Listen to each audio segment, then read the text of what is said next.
UPSC CSAT में ऐसे सवाल न जाने कितनी बार पूछे गए हैं और बहुत ही तुच्छ सवाल होते हैं, लेकिन समस्या ये है कि इन क्वेश्चंस को भी आप टफ समझते हैं क्योंकि आपको एक तरीका नहीं पता है, राइट। तो तरीके मैं सिखाऊंगा, आप मुझे फॉलो करना, राइट।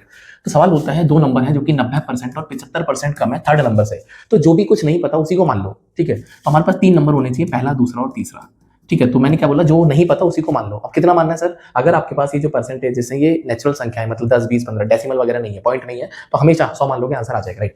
तो मैंने कुछ नहीं करा, मैंने इसको 100 मान लिया, ठीक है। अगर ये 100 है तो 90% कम है, 90% कम है। मतलब अगर ये 100 है तो इसका 90%, 100 का मतलब क्या होता है कि अगर आपके पास कोई भी नंबर 100 है तो जितना परसेंट है उतना ही आंसर होगा। मतलब 100 का 90% 90 होगा। तो अगर 100 का 90% 90 है दोस्तों, तो 90 कम करना है। तो अगर मैं 90 कम करता हूं तो यहाँ तो 10 ही बचेगा। और दूसरा 75% कम करना है, तो 100 का 75% कितना होगा? जितना बोला मैंने, 100 के रेस्पेक्ट में जितना परसेंट उतना ही आंसर, तो फिर से 75 होगा, 100 का 75%।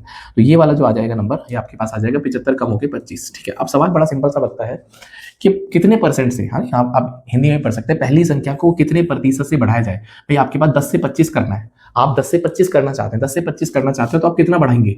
आप बोलेंगे सर आप 15 बढ़ाएंगे। भाई 10 है मेरे पास और मुझे 25 रुपए करने हैं, तो मुझे 15 रुपए की और जरूरत है।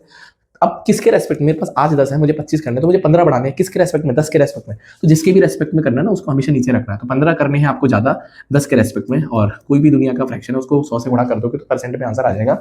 और जब आप इसको सॉल्व कर दोगे तो 150% इस सवाल का राइट आंसर है, जो कि आपको मिलेगा ऑप्शन नंबर सी में।